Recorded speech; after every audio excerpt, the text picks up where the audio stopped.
with you. And with your spirit. A reading from the Holy Gospel according to Luke. Glory to you, Lord. There was a scholar of the law who stood up to test him and said, "Teacher, what must I do to inherit eternal life?" Jesus said to him, "What is written in the law? How do you read it?" He said in reply, "You shall love the Lord your God with all your heart, with all your being, with all your strength, and with all your mind, and your neighbor as yourself." He replied to him, "You have answered correctly. Do this and you will live." But because he wished to justify himself, he said to Jesus, "And who is my neighbor?" Jesus replied, "A man fell victim to robbers as he went down from Jerusalem to Jericho. They stripped and beat him and went off, leaving him half dead. A priest happened to be going down that road, but when he saw him, he passed by on the opposite side. Likewise, a Levite came to that place, and when he saw him, he passed by on the opposite side. But a Samaritan traveler who came upon him was moved with compassion at the sight. He approached the victim, poured oil and wine over his wounds, and bandaged them. Then he lifted him up on his own animal, took him to an inn, and cared for him. The next day he took out 2 silver coins and gave them to the innkeeper with the instruction, 'Take care of him. If you spend more than what I have given you, I shall repay you on my way back.' Which of these 3, in your opinion, was neighbor to the robber's victim?" He answered, "The one who treated him with mercy." Jesus said to him, "Go and do likewise." The Gospel of the Lord. Praise to you, Lord Jesus Christ.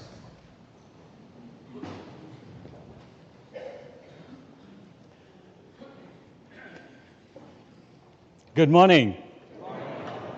At the outset, I want to thank all of you for your presence this morning to worship with us, and special thanks to Father John for being a very gracious host and for welcoming me into your community to address what I've come to speak about. Thank you, Father John, and thanks to all the staff and the clergy and all of you for this warm hospitality. What is the one defining characteristics of Christianity?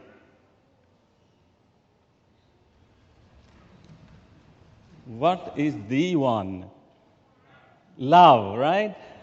And oftentimes we find it difficult to love, especially if it is somebody who has hurt us, harmed us. There was this little Tim who was busy filling up a hole in the backyard of his house. And just then, his neighbor peered over the fence and was interested in knowing what Tim was doing. So he asked, "What are you up to, Tim, this morning?" And Tim, with uncontrollable sob, tear-filled eye, responded, "My goldfish died, and so I am burying him." Just then the neighbor said, "Isn't it your hole is too big for a goldfish?" Just then Tim said, "Yes, it is, but it is still in the belly of your cat." So it's hard for us to love someone or something if people hurt us, right? But still, the defining characteristics of Christianity, Jesus, is love. And today, we are treated to this wonderful passage from the Gospel of Luke, which speaks about neighborly love. Who is my neighbor?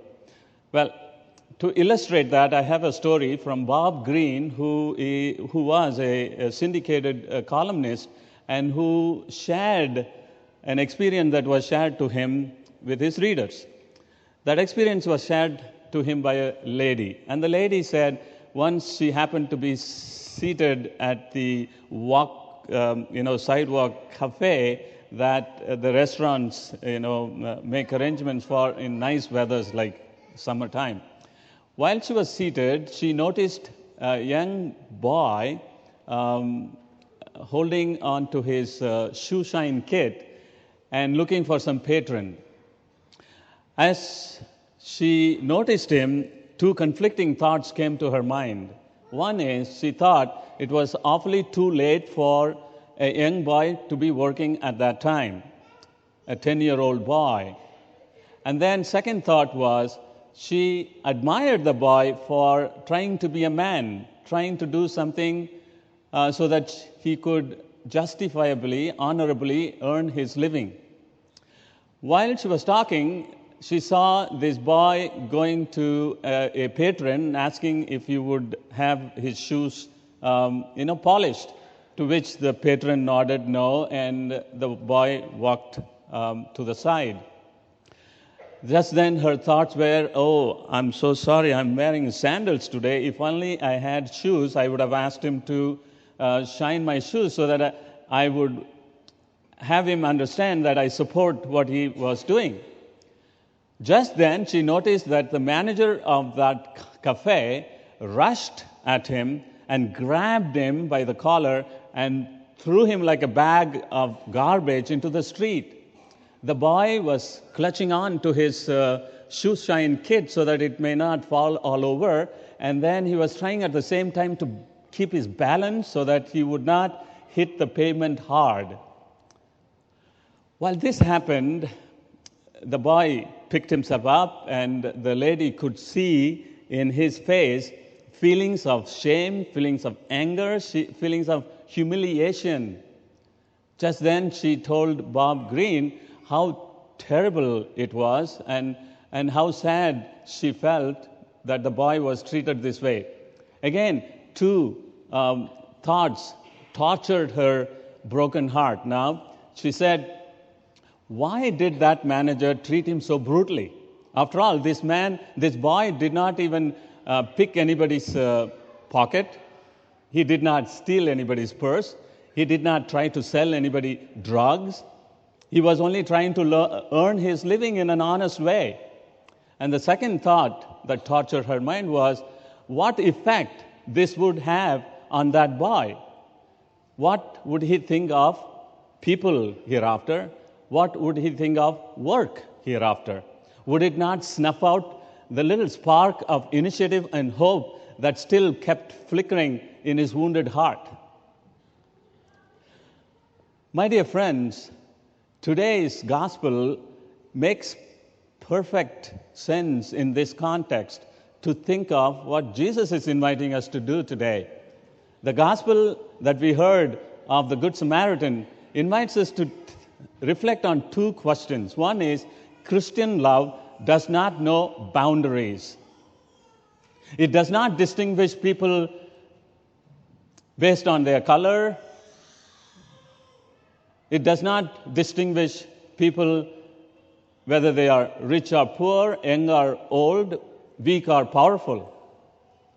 And the second question is, if we see some distinction made on the basis of people being black or white, rich or poor, young or old, weak or powerful, then it is not good for us to sit comfortably in our cafes, continue to drink cool martinis. We are asked to step out, reach out, and react to situations that we find inhuman. And again, my point of being here today is in this context to see how this boundary-breaking ministry of Jesus is inviting us to even consider this appeal that I'm trying to make today. I'm here on behalf of the Franciscan Servants of Mary. In short, they are known as FSM Sisters. My own sister, as Father John said, is a member of that congregation for more than 35 years. So I'm here because they asked me to appeal for them, because I'm serving in the Diocese of Orlando. So I'm here particularly to talk about that congregation which was founded in 1858 in Blois in France. And then soon after that, the congregation sent about 6 valiant sisters to launch into the unknown territory, India. At the invitation of the bishop there, they reached Salem diocese, to which I belong. And there they started ministering to underprivileged people, especially women and children. And gradually their numbers grew. They started many schools all around the country. And in 1978, the Bishops' Conference of India made a survey to find out the domestic workers' plight. And to their amazement and shock, they found out that domestic workers had been terribly treated because they didn't have a voice to raise together. At the invitation of the bishops, the sisters, Franciscan sisters, started a movement called Domestic Workers Movement, through which they reached out many such people working in large cities like Bangalore and organized them into a movement so that through that movement they could raise their voice, because they have been totally underpaid and they've been working for long hours and they've been abused physically, verbally, sexually, and their children in turn were put into the same situation, especially girl children. So as an offshoot of this movement, the sisters also thought they should do something for the girl child or children who would not have to go through the same cycle of poverty. And therefore, they started a shelter home for the girls or the children of these domestic workers. I have several girl students who have passed through that program and who have benefited greatly because of the work of the sisters. I myself have visited this center where I saw personally many children, especially girls, who were overjoyed at seeing that this program has come to help them. So, my dear sisters and brothers, I am here to make an appeal to you, to your generous heart, to prayerfully consider helping these sisters who do marvelous work there in this shelter home and through that domestic workers movement. Many, many, many children and many women have been saved because of the intervention of the sisters. The voice of these domestic workers is now heard. Sisters continually organize camps so that these women could learn about their right and the ability to fight and also to improve and develop their skills so that they could demand certain wages that they are not paid. So, my dear friends, any amount that you donate today will go to helping these sisters' ministry and mission in India. Once again, Christian love does not know boundaries. It goes beyond our territory